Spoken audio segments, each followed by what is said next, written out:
Қасқыр ұлыған түн. 1984 жыл. Тамыз айының бас кезі. Ми қайнатар ыстық күндердің бірі. Бұлар бет алған бағыт Сарысу ауданының Шығанақ ауылы еді. Күні сымай ерте жетсек деген оймен шыққан жолаушылар 50 шақырым келесі ауылға жеткенше көретін қиын жол азабын білген жоқ еді. 10 шақты үйден тұратын жол өткен ауылын артқа қалдырып, біраз жол жүріп тоқтады. Жол өткен ауылының атауы қалай пайда болғаны жайлы ел арасында мынандай бір аңыз бар.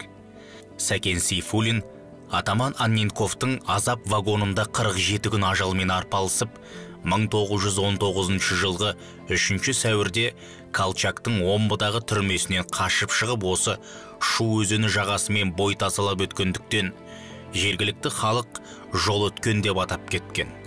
Сылаңдап аққан ерке Шу, басы сонау, Қырғызстаннан бастап алып, Созақ даласын қиып өтеді. Осы ауданның Жуантөбе ауылының мектебіне ақынның аты берілуі де ауыл тұсымен өткендігінен. Сан ғасырда көптеген жанға пана болған ерке Шу, ақынға да пана болған екен. Содан ары атақты қарт Қаратау арқылы Түркістан асқаны тарихтан белгілі. Ақынның ел ішінде кең тараған тау ішінде әні осы кезде туған екен. Мінген мотоциклдерінің жарты жолда бұзылғанына 1 сағаттан астам уақыт болды.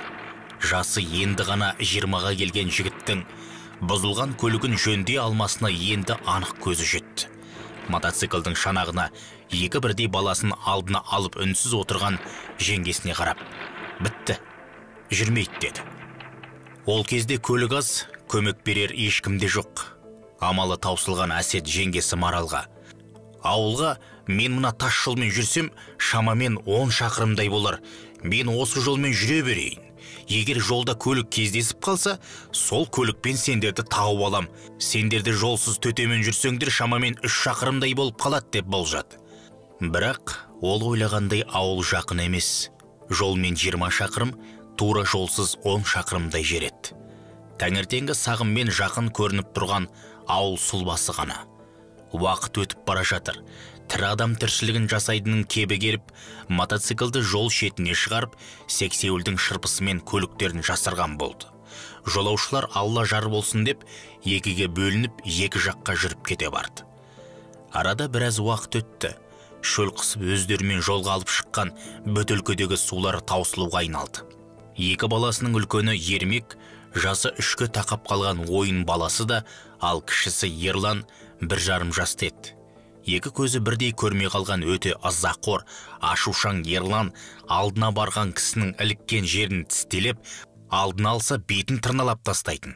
Ағасы Ермектің беті ызақор інісінің тырнағынан пайда болған жаралар жазылып болмайтынын, енді жазылып келе жатқан жараны қайта тырнап, жаңа жара орнына пайда бола қалатын. Маралдың да екі қолы шынтағына дейін көк беңбек тістердің іздері. Құдды біреу сиямен дөңгелектеп сурет салып қойғандай еді. Баласының көзі көрмей қалғаны жанына батып, төркін жұртында мықты қожа молда бар деп естіп, дем салдырсам жазылып кетер деген үмітпен шыққан еді. Ашушаң кішкентайының мазасы қашып, әбден абыржытты. Бір қолына жетектеген үлкені құмның ыстығынан аяғы күйдіме жылап келе жатыр. Арқасына кішісін арқалап келе жатқан Маралдың жүрісі өнер емес. Арада қанша уақыт өтті, сағыммен көрініп тұрған ауылдың жақындар түрі жоқ. Әбден шаршаған ана тура бөлтіріктерін тасыған құртқадай екі баласын кезек-кезек көтеріп тасуға көшті. Алғашында жақсы жол өндірдім деп қуанып, біраз жер артқа тастап жүргенмен де ауыл сол күйінде жеткізер емес. Жаздың аптап ыстығы аздай, өте жағымсыз қосымша ыстық жел әбден қалжыратты. Өзін-өзі ауылға шамалы қалды. Шыда жаным, шыда деп жұбатқанымен де жылап келе жатқан екі баласын жұбаталар емес. Қаншама жерді тастап, шағын ғана қамыс өсіп тұрған тымаға жетті. Далалы жерден бұлаққа ұқсаған ызамен сызаттап ағып жататын тыманның айналасына аз ғана өскен қамыс ыстық желмен бастары шайқалып тұр. Алғашында тымадан су ішіп, тынығып алмақ ойы болып, кейіннен күн ыстықта тымалы жерде қасқырлар салқындап жатады деген үлкендердің сөзі есіне түсіп, өз ойынан өз үркіп, тез бойын жинап алды. Қалыңның ішінде қасқыр болса қайтем деген сұрақты өз-өзіне қойды. Адам иісін сезбесін, тыманың батыс жақ жел өтімен жүрейін деп шешім қабылдап, тоқтамай жүре берді. Арығанша жүргені белгісіз, ауылға жақын Қамқалы көліне жақындады. Әбден сілесі қатқан марал жүрісінің ары осылай жалғастыра берсе, үшеуі де ауылға жете алмасын білді. Бөтелкедегі сулары таусылып, шөлде қыса бастады. Күн тура төбеден түсіп күйдіріп бара жатыр. Енді нетпек? Бұл тығырықтан қалай шықпақ? Ар ойланып, бер ойланып, үлкен олын қауіпсіз үлкен сексеуілдің көлеңкесіне отырғызып қалдыра тұрсам, жүрісім өніп, ауылға тез жетем. Ауылға жетіп алсақ, көлікпен қайта келіп тездетіп алып кетермін деген шешімге келді. Шамалы жүрді де, алыстан ерекше байқалатын төбе басына тоқтады. Төбенің сол жақ бетіне өскен үлкен сексеуілдің көлеңкесіне ермекті отырғызды да, қалтасына нанның бір тілігін салып тұрып, «Балам, сен осы жерде отыра тұр, жарай ма? Мен ініңді тез ауылға апарып, атамен қайта келіп сені алып кетеміз» деді. Ойын баласы анасының айтқанына басын изеп келескен ишарат білдірді. Аналы балалы төбе басында осылай қоштасып жүре берген ол, ішінен бұл шешімім дұрыс па деп өз ойымен арпалысып келе жатты. Бірақ басқа ешқандай таңдау жоқ. Кіші ұлын арқалап ауылға тез жетейін деп асығыс қадам басуда. Айдалада жалғыз қалған баласына қайта-қайта қарап қояды, жүрегі сыздап, көзіне жас тығылды. Бірақ амал жоқ, жүріп келеді. Жығылғанға жұдырық демекші, өздері қалжырай әрең келе жатқан маралдың аяғы көлдің шетіндегі батпаққа түсіп батып қалды. Әрі тартты, бері тартты, шығара алмады. Көзі қарауытып, әлсіреген ол талықсып, бір жанына қарай құлай кетті. Аспан шайдай ашық, дөңгеленген дүние төңкеріліп бара жатқандай күй кешті. Арада қанша уақыт өткені белгісіз, салқын лайдың үстінде жата бергісі келеді, талықсып барып, көзі ілініп кеткенде екен. Сол аз ғана уақытта түсте көріп үлгерді. Түсінде көптеген нан пісіріп қойыпты. Енді бір кез айнаға қараса, беті қап-қара боп күнге күйіп кетіпті. Осы түсінен шошып оянды. Сол кезде өңіндегі түрі де түсіндегідей қап-қара күнге қақталып күйіп кеткен болатын. Жанына қарап еді, кішкентай ұлы ұйықтап жатыр екен. Кенет есіне үлкені түсіп, орнынан жылдам қимылдап, аяғын әрең дегенде тартқылап батпақтан шығарып алды. Аяқ киімі лай ішінде қалып, жалаң аяқ жүруге тура келді. Көл шеті қап-қара сасық лайды кешіп жүріп, зорға дегенде ауыл шетіне де іліктәу әйтеуір. Сол кездері ауылға жетер тұсында жаңа қазылған артезиан болатын. Күні бойы шыжыған күн астында әбден шөлдеп келе жатқан марал баласын жағаға отырғызып, артезианның астына қойып кетті. Су астында отырып әлденіп алды да, баласын арқалап ауылға беттеді. Бағанағыдай емес, жүрісі ширақ, ауылға да таяп қалды. Күнде қызарып ұясына батқалы тұр. Сол мезгілде ауылға тас жолмен жаяулатып әсетте жетті. Жалғыз келген құда баласына мән жайды білген Смағұл атқа мініп, қызының алдынан шықты. Кішкентайын арқалап келе жатқан қызын алдынан кезіктіріп, құшақтап амандасты. «Баланы әкел» деп, ерланды қолын алды да, ермектің далада жалғыз қалғандығынан бейхабар әкесі алға қарай жүре бермек болғанда, маралдың дауысы дірілдеп, «Ермек далада қалды» деп жылап жіберді. Түк түсінбей таңырқай қараған әкесіне қайта сұратпай, болған оқиғаны толық баяндады. Көлдің арғы бетіндегі үлкенді төбе басындағы сексеуіл көлеңкесінде ермектің қалғанын жобалап түсіндірді. Әкесі қызы мен немересін үйге жеткізді де, бала қалған төбеге қарай бағыт алып, шаба жөнелді. Барып тез арада баланы әкеле қояйын деген ойы қате екенін алдын ала болжай алмаған еді. Айналадың бәрін лездақ қараңғы басып, кештің арты қоюлана берді. Үйдегілердің барлығының құлағы сыртқа түрулі, ит үрсе тыныштала қалып тың-тыңдайды. барлығының да күткені атасы мен немересінің оралуы. Арада ет асымдай уақыт өткенде сырттан абалаған ит дауысы мен ат тұяғының дүбірі қоса шықты. Барлығы ермекті алып келді деп қуанышпен далаға тұра ұмтылып еді, артынша қуаныштары су сепкендей басылды. Өйткені немересін әкелуге кеткен көңіл күйі жоқ Смағұл үйге бос оралды.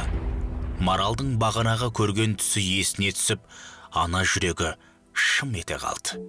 Кімді кінәларын білмей қалшиды да қалды. Үй іші абыр-сабыр, у-да шу. Марал біреуін естісе біреуін естімейді. Бірақ түсіндегі нан пісіріп жүргені өткінші бір ауыртпашылықтан кейінгі қуаныш болар деп жорып, өз-өзін жұбатқан болды. Болған жайды Смағұл ауылдың совхоз директорына хабарлады. Директор ауылдағы бар көлікті жұмылдырып, дереу іздеу ұйымдастырды. Студенттерден құралған құрылыс жасақтары да өз үлестерін қосу үшін ермек қалған жерге аттанып, жаяу сүзіп іздеуге кірісті. Сағат түнгі 12-лер шамасы. Шығанақ ауылынан 100 шақырымдай жердегі көрші ауылда өз үйінде жалғыз қалған ермектің әкесі ойында ештеңе жоқ бейқам жатқан еді. Суыт келген газ 53 автокөлік дауысын естіп түрегелді. Ішке өзінен бірер жас кіші жақын қайнысы Жақан асқа кіріп келді. Екеуі бір-бірімен жақсы тұратындығын білетін Смағұл ақсақал болған жайды естіртуді осы Жақанға тапсырған болатын. Қайыржанмен жылдам құшақтасып амандасып, ермектің жоғалғанын қиналып әрең жеткізді. Жиеннің жоғалғанына тура бір өзі кінәлідей дауысы тұншығып, «Мәшинеде күтем» деді шығып кетті. Қайыржан осы үлкен ұлын ерекше жақсы көретін. Студент кездерінде әсем қала Алматыда дүниеге келіп, кішкентайынан курстағы құрбы-құрдастарының қолынан түспейтін баласы міне, бүгін жоқ. Не дерін білмейді, тек іші удай аши берді. Үйдегі бір блок темекіні алды да үн-түнсіз машинаға мінді. Жол бойы жақ ашып сөйлемеді, тек темекіні бірінен соң бірін тартып келеді. Жездесі сөйлемегеніне одан сайын ұрлығын жасырған ұрыдай қайнінісі өзімен өзі қуыстанып келеді. Бұрынғыдай жезде мен қайнені арасындағы қалжың сөздер жоқ. Қалжың қайдан болсын? Жол ұзарып кеткендей әлі келе жатыр. Ауылға жеткенде алдарынан ондаған машиналар мен фонарь, прожектор жарықтары көрінді. Машиналар қатарына қосылып, бұлар да іздеуге кірісті. Ол кезде қазіргідей емес, аңшылардың аздығынан ит құста өте көп кез. Күндіз маралдың су ішіп тынығып алғысы келген Тымаға бұлар да келді. Тыма іші қасқырдың ойнақтаған жаңа іздері сайрап жатты. Машинаға қайта мініп іздеуге шыққандар сол-ақ екен. Алдарынан көлденең бір қасқыр жүгіріп шығып жарыққа ілінді. Машинаның төбесінде алысқа прожектор салып іздеп келе жатқандардың бірі мылтығын қасқырға қарай бағыттап шүріппесін басып қалды. Түнде атылған мылтықтың дауысы жаңғырып шығып, іздеушілердің назары осында бұрылды. Даланың айлакер жыртқышы одан әрі көрінбей, қараңғыға сүңгіп жоқ болды да, сәлден кейін ұзақ ұлыды. Ұлыған қасқыр дауысы қараңғы түнде өте ащы қорқынышты еді. Атылған мылтық дауысын естіген Смағұл ақсақал бұлардың жанына жетіп келіп, мылтық атуға тыйым салып, егерде мылтық атыла беретін болса қасқыр баланы жеп қоятындығын ескертті. Төбедегілер өз қылықтарынан ұялып, үнсіз іздеуін жалғастырды. Бүкіл ауыл болып жаяулылары аралары 1 метр тізбектеліп сүзіп іздегенмен еш нәтиже шықпады. 3 жасар бала Барадау деген жердің бәрін шарлап іздеді, бірақ таба алмады. Көпшілігінің қасқыр жеп кетті деген күдіктері өршелене түсті. Түн жарымынан асқанда машинамен іздеу тоқтатылды да тек жаяулары қалды. Себебі әлсіреп бала жатып қалса басып кетпейік деген дерет. Үйде жүрегі күпті, әр келген кісілерден үмітпен жақсы хабар күтіп отырған, Маралдың жанына демеу болып отырған ауыл әйелдері бар болатын. Солардың ішінде жасы 60-ты алқымдап қалған үлкендері Ажар апа да бар. Оның да қой бағып жүрген екі бірдей немересін қасқыр жеп кеткенін айтып жылаған сайын ішін өкініш кернеп, жанын шүбірекке түйіп әрең отырған Маралды қоса жылата берді. Уақытқа шіркін, тең келер ештеңе жоқ қой өмірде. Әр сағаты минуттай сырғып өткен сайын үміт жібі үзіліп кетердей, шыдамсыздана есік жаққа қарап елеңдей берді.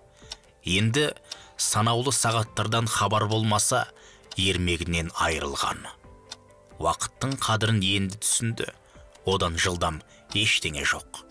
Қолында уақыт машинасы болса мүмкін тоқтатып қояр ма еді. Бірақ пенденің қолынан не келеді? Алланың пешенесіне жазғанын көреді. Бар үміті мейірімі күшті Аллада. Жаратушыдан жалынып қайта-қайта үзбей сұрағаны бауыр еті баласының аман есен оралуы. Қалқам, мен немерелерімді жоғалтқанымда ең болмаса киімдерде қалмады ғой. Сен Алладан киімін болса да бұйыртсыншы, бір иіскейін деп тіле деп ажарапа қойып қалды. Бұл жұбату сөзі болғанымен, баласын жоғалтқан жаны жаралы ананың жүрегіне кірш еткізіп, жарақат салған кезекті қанжардай еді. Таң да бозарып ата бастады. Сүйіншілеп келген ешкім жоқ. Совхоз директоры Жомарт атына сай, адамгершілігі мол, мейірімді жан еді. Сол кісінің тікелей нұсқауымен бір күнге совхоздағы тек өте маңызды керек деген жұмысшыларды ғана жұмыста қалдырып, қалған барлық ауыл тұрғындарын жаппай іздеуге жұмылдырды. Іздеушілердің қатарында мектептің белсенді үлкен сынып оқушылар да болды. Көппен бірге іздеушілердің араларында ауылдың бас дәрігері де болатын.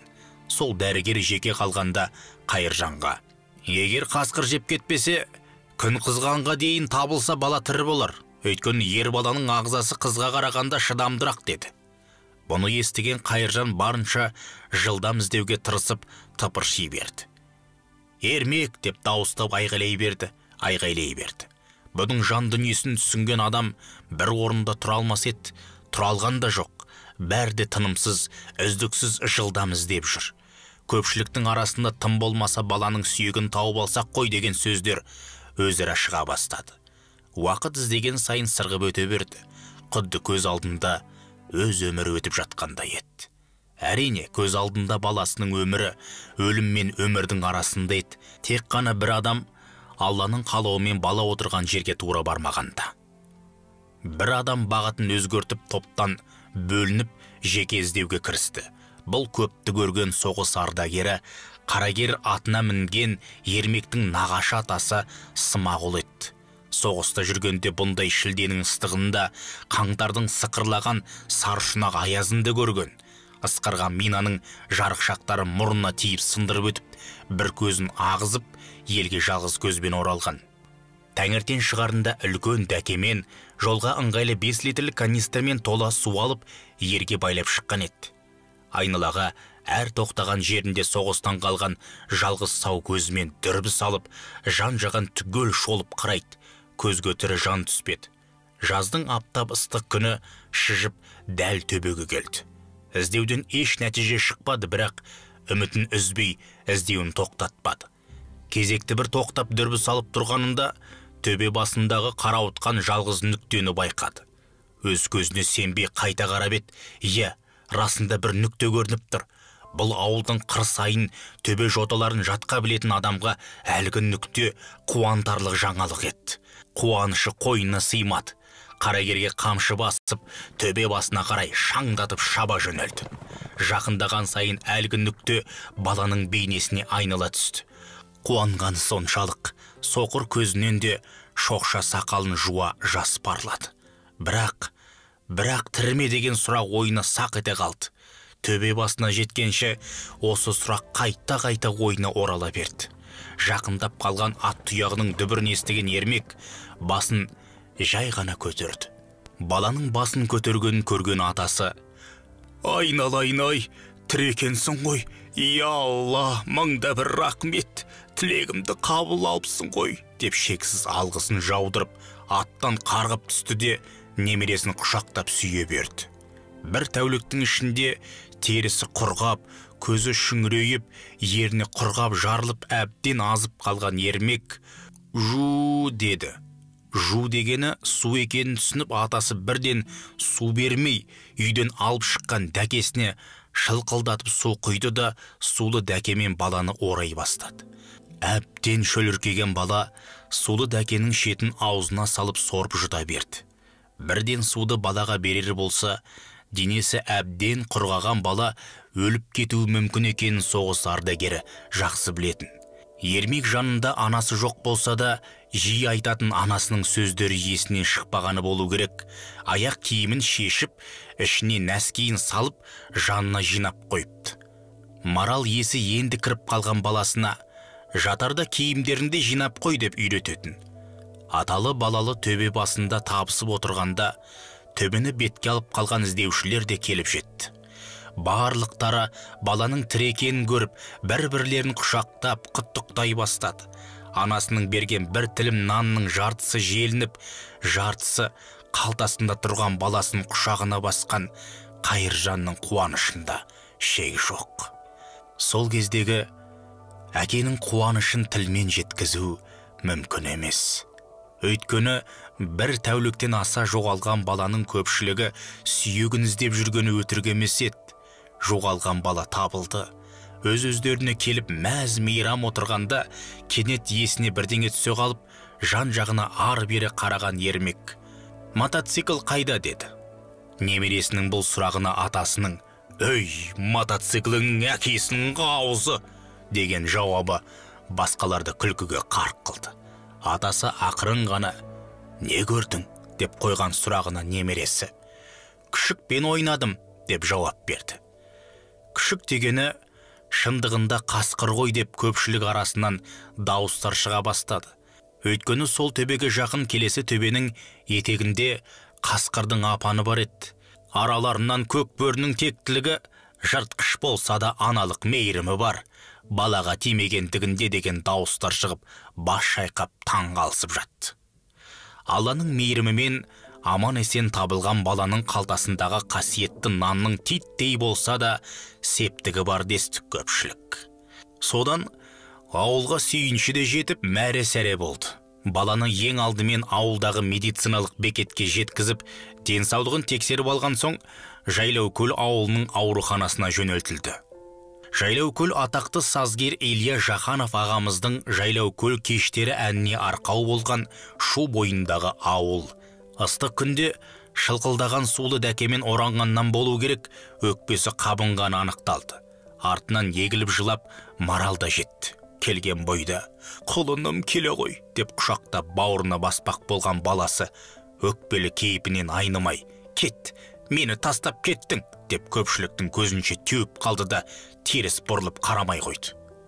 Өз баласынан бұндай қылық, бұндай сөз естимін деп күтпеген Маралдың жүрегі қарс айырылып, сілейіп тұрып қалды. Кешікпей екі бірдей немересінен айырылған Ажар апа да келді.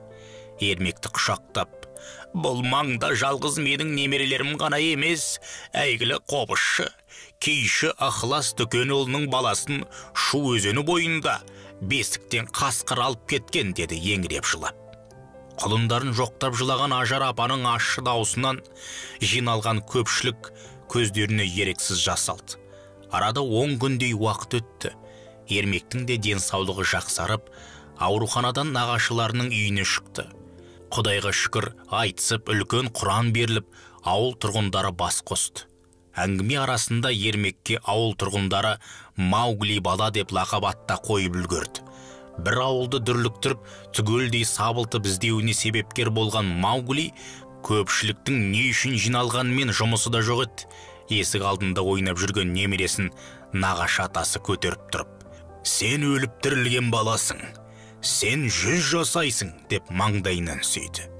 Өз кезегінде Қайыржан: «Әуелі Алла, одан кейін бүкіл ауыл тұрғындарына және дер кезінде тұрғындардан іздеуші жасақ ұйымдастырып, көмек беруге ат салысқан совхоз директоры Жомарт ағаға алғысым шексіз» деді, ішкі толқынысын жасыра алмай. Көңілді ауыл тұрғындарының абыр-дабыр өткендерін айтып қуанып, күлген күлкілері ауыл шетіне жетіп жатты. Бұл қуаныш күлкісі еді. Елнұр Қайратұлы. Оқыған Қуат Ахметжанов.